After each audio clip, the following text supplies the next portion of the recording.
Hi everyone, my name is Thomas Mason and I'm here today to talk a little bit about MERRF. MERRF is myoclonic epilepsy with ragged red fibers, and my connection to it is we reviewed a journal article for class and I reviewed one that looked at the connections between MERRF and another mitochondrial disease known as MERRF. Now here's the title of my paper. I'm not going to insult your intelligence or bore you by reading it. But basically, as I said, it looks at the connections between MERRF, a relatively mild mitochondrial disease that typically just presents with symptoms in the muscles, with your typical low ATP symptoms, so your muscle weakness, ataxia, those types of things. And then connects it with MERRF, which stands for mitochondrial encephalomyopathy with lactic acidosis and stroke-like symptoms. So MERRF is a much more severe mitochondrial disease. Typically presents with symptoms in the nervous system as well as the musculoskeletal system. Head CT calcifications are often observed, which usually implies that the person is cognitively impaired to some degree. And so this was the first case where MERRF and MERRF were ever connected, and sort of implicated a spectrum of mitochondrial genetic disorders. Now this was all based on a single case that presented to the teaching hospital where Schaffner worked at in 1995. It was a 28-year-old male who was recently deceased after a short hospitalization. He had presented with what appeared to be a mitochondrial disease for his whole life, so naturally they biopsy and look at other things after that, if allowed by the parents, which they were here. But he was normal until age 5, and then problems started to develop. He was typically very small, about the 3rd percentile for height and weight, which is characteristic of low ATP production and just a lack of oxidative phosphorylation associated with mitochondrial diseases. But he stayed in regular classes until 9th grade when he started to have problems with vision and hearing. So he started to go blind and deaf simultaneously, which sounds pretty miserable if you ask me. But those are characteristics of the more severe mitochondrial diseases like MERRF. He eventually graduated from high school and special education classes, but between the ages of 18 and 23, things really started to go downhill. He started to have more seizures, presented with calcifications on head CT, more cognitive impairment, and by about 23 he was completely deaf and blind. So the last 5 years of his life had to be fairly miserable. Seizures were more frequent, cognitive impairment was more evident, and like I said, at age 28 he had a rapid worsening of his symptoms, was hospitalized, and within 10 days died of sepsis and renal failure. So the interesting part to researchers was, upon muscle biopsy, they expected to see more characteristic MERRF mutations, because that's what his symptoms had indicated for his whole life. Unfortunately, or fortunately, depending on your perspective, he presented with the really characteristic sign of MERRF, the ragged red fibers. There's a picture of a ragged red muscle fiber on the right there. And what makes the ragged red fibers red is when they're stained with Gamma trichrome, the clumps of diseased mitochondria all stick together and stain red. So basically, researchers thought that this could be a new type of mutation that had never been observed before. Now, in order to rule out previous mutations, restriction endonucleases were used. Now, the 3 previous mtDNA mutations that were known in 1995 were the 8344 MERRF mutation that accounts for about 90% of all cases of MERRF and presents for all the cases of MERRF where only ragged red fibers are evident. So essentially, if you just have MERRF, you have that mutation. And then there were 2 known MERRF mutations at the point, the 3243 mutation and the 3271 mutation, which together accounted for about 90% of all MERRF mutations. Now it's important to note that these are all point mutations. So they all involve a single nucleotide being replaced by another nucleotide. Now, in order to screen for these, they first isolated the mitochondrial DNA from the biopsy sample from the patient using polymerase chain reaction, or PCR, pretty standard technique. And then they used restriction endonucleases, as I mentioned earlier, to cleave at certain sites. Now, this is where it gets pretty interesting. What they actually do is pick specific restriction enzymes, as I'm going to call them from now on, that cut only in the presence of one of these mutations. So I have DDE1, the restriction enzyme, up here, and these cut at palindromic sequences in the DNA, so the same forward as they are backwards.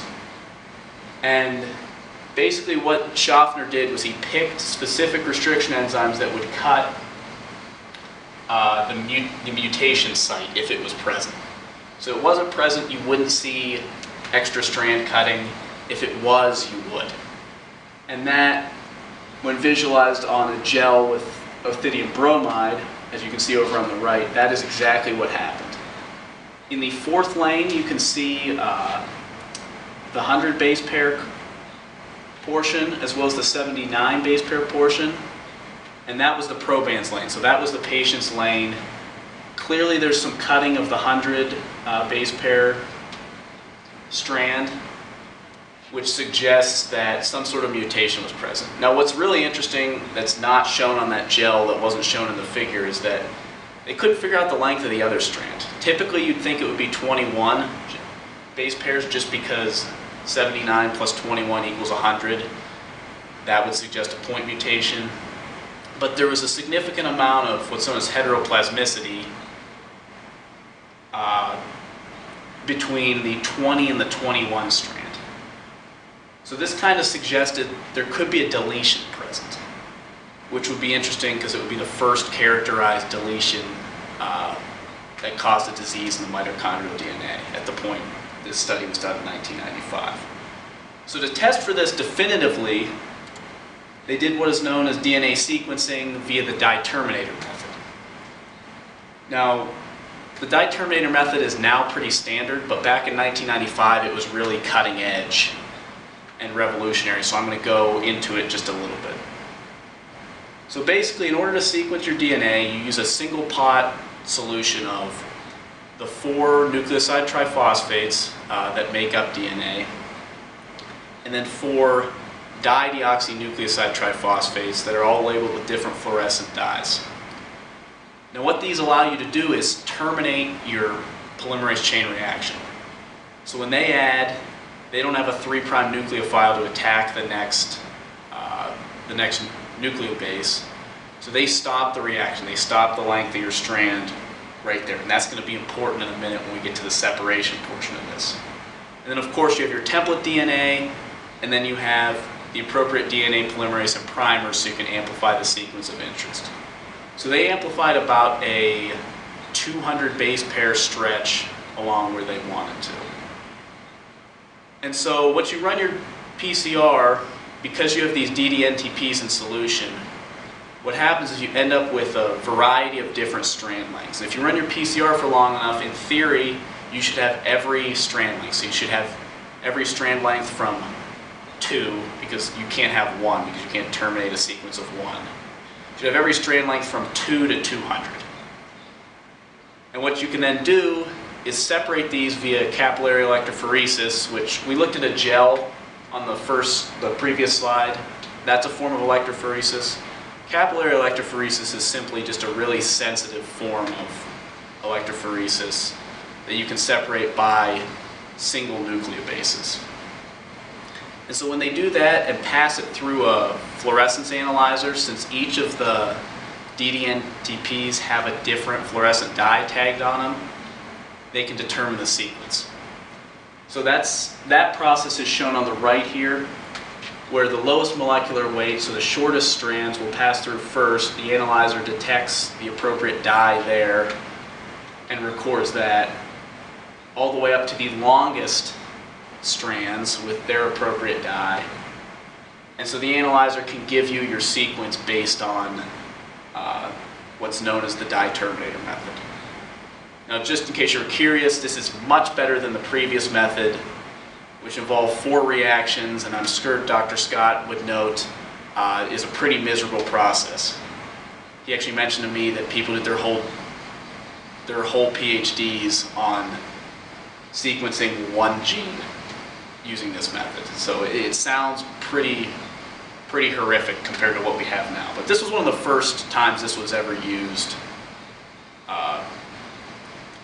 in this setting.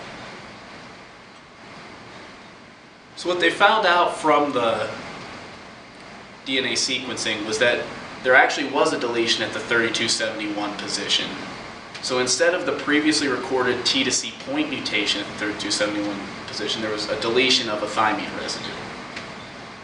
So to visually confirm this, they used a different restriction endonuclease that cut on both sides of the mutation. And what they found was that the proband, which is the subject, actually did have a shorter strand length compared to the healthy control. Now this definitively suggested a mutation, and I put this picture up here because it's a good visual representation. You can actually see that there's a single nucleotide deletion there compared to the healthy control. So what were the major conclusions of this paper? Well, first, it indicated that deletions could cause mitochondrial disorders the same way as point mutations could. This was one of the first papers to establish that. It also identified a completely new mutation that caused a mitochondrial disorder. And then it connected mitochondrial disorders on a spectrum in a sense. So because the patient, or the proband, as however you want to put it, presented with both symptoms of MERRF and MERRF, researchers weren't really sure which one to diagnose them with. And afterward, they still weren't really sure, but basically what they concluded is that mitochondrial disorders are on a spectrum. You may not present with all the symptoms of one or all the symptoms of another, but depending on how your mutation affects the proteins downstream and affects their function, you can have very different symptoms. And so this patient was somewhere between MERRF and MERRF. And so that's the major takeaway from this, is that mitochondrial disorders, especially genetic disorders, are on a spectrum. And here are my references, and I want to thank you for your time.